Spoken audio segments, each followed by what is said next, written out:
വീണ്ടും സ്വാഗതം. കഴിഞ്ഞ വീഡിയോയിൽ ലൈക്ക് ചെയ്ത് ഷെയർ ചെയ്ത് മെസ്സേജ് അയച്ച എല്ലാവർക്കും 1000 നന്ദിയുണ്ട് കേട്ടോ. അപ്പോൾ ആദ്യമായിട്ടാണ് എൻ്റെ ചാനൽ കാണണമെങ്കിൽ ഉറപ്പായും സബ്സ്ക്രൈബ് ചെയ്യണം. നിങ്ങൾക്ക് യൂസ്ഫുൾ ആയെങ്കിൽ മറ്റുള്ളവർക്ക് വേണ്ടി ഷെയർ ചെയ്യണം കേട്ടോ. ഫേസ്ബുക്കിലാണെങ്കിൽ ഫോളോ ചെയ്ത് ലൈക്ക് ചെയ്ത് ഷെയർ ചെയ്ത് സപ്പോർട്ട് ചെയ്യണം കേട്ടോ. അപ്പോൾ ഞാൻ ചെയ്യുന്നതെന്ന് വെച്ച് കഴിഞ്ഞാൽ നേഴ്സിംഗ് റിലേറ്റഡ് ആയിട്ടുള്ള വീഡിയോസുകളാണ്. നേഴ്സായിട്ട് യു എയിൽ ഇരിക്കുന്നവരോ വന്നവരോ വരാനിരിക്കുന്നവരോ എന്തൊരു കാര്യം നേഴ്സിംഗ് റിലേറ്റഡ് ആയിട്ടുള്ളത് യു എയിൽ നിങ്ങൾക്ക് എനിക്ക് മെസ്സേജ് അയക്കാം. ഞാൻ നിങ്ങൾക്ക് വീഡിയോ ആയിട്ട് റിപ്ലൈ തരുന്നതായിരിക്കും കേട്ടോ. അപ്പോൾ അടുത്തൊരു സബ്സ്ക്രൈബറുടെ ക്വസ്റ്റ്യൻ്റെ ആൻസറുമായിട്ടാണ് ഞാൻ വന്നിട്ടുള്ളത്. സബ്സ്ക്രൈബർ ചോദിച്ചതെന്ന് വെച്ച് കഴിഞ്ഞാൽ, ചേച്ചി നാട്ടിൽ നിന്ന് ഏജൻസി മുഖേന ഇവിടെ വന്നു കഴിഞ്ഞാൽ സേഫ് ആണോ, നല്ലതാണോ, ജോലി കിട്ടുമോ, ഏജൻസിനെ ട്രസ്റ്റ് ചെയ്യാൻ പറ്റുമോ എന്നുള്ളൊരു ക്വസ്റ്റ്യൻ പോലെയാണ് ചോദിച്ചത്. ആക്ച്വലി ഞാനൊരു ഏജൻസി മുഖേന വന്നതാണ്, പക്ഷേ ഒരു 6 വർഷം മുന്നേ വന്നിട്ട് പറ്റിക്കപ്പെട്ടതാണ്. ക്യാഷും കാര്യങ്ങളൊക്കെ കൊടുത്തിട്ട് അന്നേരം എനിക്ക് പറഞ്ഞു തരാനോ കാര്യങ്ങളോ ഒന്നും ആരും ഉണ്ടായിരുന്നില്ല. ആ ഒരു കോവിഡ് ടൈമിലൊക്കെ ഹ്യൂജ് സ്റ്റാഫിന് ഇവിടെ ദുബായിലും അല്ലാത്ത സൗദി അങ്ങനത്തെ GCCയിലൊക്കെ ഹയർ ചെയ്യുന്നുണ്ടായിരുന്നു. അങ്ങനെ നമ്മൾ ചോദിക്കുന്ന പൈസയും കാര്യങ്ങളെല്ലാം കൊടുത്തു വന്നിട്ട് ഇവിടെ നമുക്ക് പറഞ്ഞ പോലെയുള്ള ജോലി ഓഫറുകളും കാര്യങ്ങളും ഒന്നും ഉണ്ടായിരുന്നില്ല.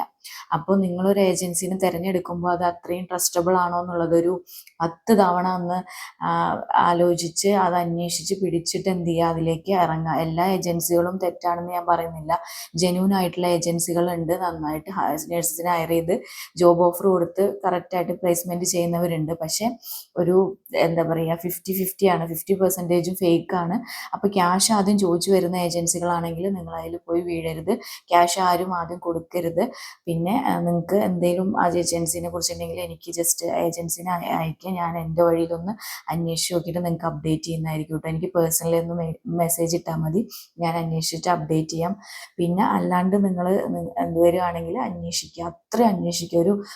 ഒരു 100 പേരെടുത്ത് അന്വേഷിച്ചിട്ട് അത് കറക്റ്റ് ജെന്യൂൻ ആണെന്നുള്ളത് ഉറപ്പാണെങ്കിൽ, അല്ലെങ്കിൽ അവർ പ്രീവിയസ് വിട്ട നേഴ്സസിൻ്റെ നമ്പർ വാങ്ങി അത് കറക്റ്റാണ്, അവർ ജോബ് ഓഫർ കൊടുത്ത പോലെ തന്നെ ജോബ് കൊടുത്തിട്ടുണ്ടോ എന്നുള്ളത് അന്വേഷിച്ച് പിടിച്ച് എന്ത് ചെയ്യാം, അതിലേക്ക് എന്ത് ചെയ്യാം, ഇറങ്ങുക.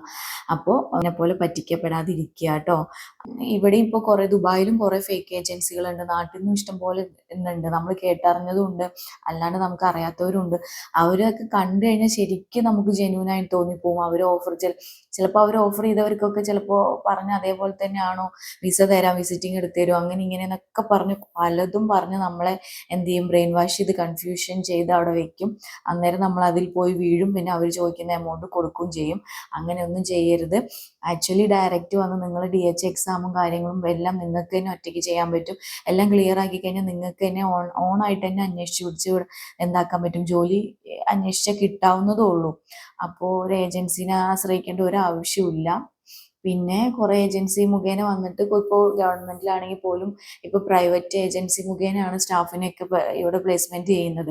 അതൊന്നും ക്യാഷ് ഒന്നും ചോദിക്കുന്നൊന്നുമില്ല. അല്ലാണ്ട് ഡയറക്റ്റ് അവർ ഗവൺമെൻറ്റിലേക്ക് സ്റ്റാഫിനെ എടുക്കാനായിട്ട് ബാക്കിൽ നിൽക്കുന്നു. അവർ ഡയറക്റ്റ് സ്റ്റാഫിനെ ഇവിടെ എന്താക്കുന്നു, പ്ലേസ്മെൻറ്റ് ചെയ്യുന്നു. അവർ ഇൻ്റർവ്യൂ അറ്റൻഡ് ചെയ്യുന്നു, ഇൻ്റർവ്യൂ പെർഫോമൻസ് അനുസരിച്ച് കിട്ടുന്നു. അങ്ങനെ അപ്പം ആ ഒരു സബ്സ്ക്രൈബറുടെ ക്വസ്റ്റ്യൻ, നിങ്ങളൊരു ഏജൻസിനെ ട്രസ്റ്റ് ചെയ്യുന്നുണ്ടെങ്കിൽ അത്രമേലെ അത് അന്വേഷിച്ച് പിടിച്ച് കറക്റ്റ് ആണെന്ന് അറിഞ്ഞിട്ട് മാത്രം ട്രസ്റ്റ് ചെയ്യുക. എന്നിട്ട് അതിലേക്ക് എന്താക്കാം, ഇറങ്ങുക കേട്ടോ. അല്ലാണ്ട് വെറുതെ അങ്ങനെ എന്നൊക്കെ പറഞ്ഞ് നമ്മളെ മാനിപ്പുലേറ്റ് ചെയ്യാൻ വേണ്ടി കുറേ അവർ ശ്രമിക്കും. അതിലൊന്നും ചെന്ന് വീഴരുത്. അങ്ങനെ ഏജൻസി മുഖേന കുറേ പേര് കയറി വന്നിട്ട് ജോലി അവർ പറഞ്ഞ പോലെ തന്നെ ജോലി കിട്ടിയവരും ഉണ്ട് കേട്ടോ. പറഞ്ഞല്ലോ 50-50 ആണ്. അപ്പോൾ അന്വേഷിച്ച് നിങ്ങളുടെ ഓൺ റിസ്കിൽ എന്നെ എടുത്തിട്ട് എന്താക്കുക, വരിക. അപ്പോൾ ഏജൻസിനെ വിശ്വസിക്കാമോ എന്ന് വെച്ച് കഴിഞ്ഞാൽ വിശ്വസിക്കാം, പക്ഷെ വിശ്വസിക്കാൻ പറ്റില്ലെന്ന് വെച്ചില്ല. അങ്ങനെ ഫേക്കും ഉള്ളതുകൊണ്ട് അന്വേഷിച്ച് പിടിച്ച് എന്ത് ചെയ്യുക, വരിക. ഇത്രയുള്ള സബ്സ്ക്രൈബറുടെ ഒരു ആൻസർ എന്ന് പറഞ്ഞിട്ടുള്ളത്. ഇതുപോലത്തെ ക്വസ്റ്റ്യൻസും കാര്യങ്ങളും റിലേറ്റഡ് ആയിട്ടുള്ള നേഴ്സിംഗ് എന്തൊരു കാര്യം നിങ്ങൾക്ക് എന്ത് ചെയ്യാം, മെസ്സേജ് അയക്കാം, ഞാൻ റിപ്ലൈ തരുന്നതായിരിക്കും കേട്ടോ. ആദ്യമായിട്ടാണ് എൻ്റെ ചാനൽ കാണണമെങ്കിൽ ഉറപ്പായും സബ്സ്ക്രൈബ് ചെയ്യണം. നിങ്ങൾക്ക് യൂസ്ഫുൾ ആയെങ്കിൽ മറ്റുള്ളവർക്ക് വേണ്ടി ഷെയർ ചെയ്യണം. അപ്പോൾ അടുത്തൊരു വീഡിയോ ആയിട്ട് കാണാം. Bye. Thank you for watching.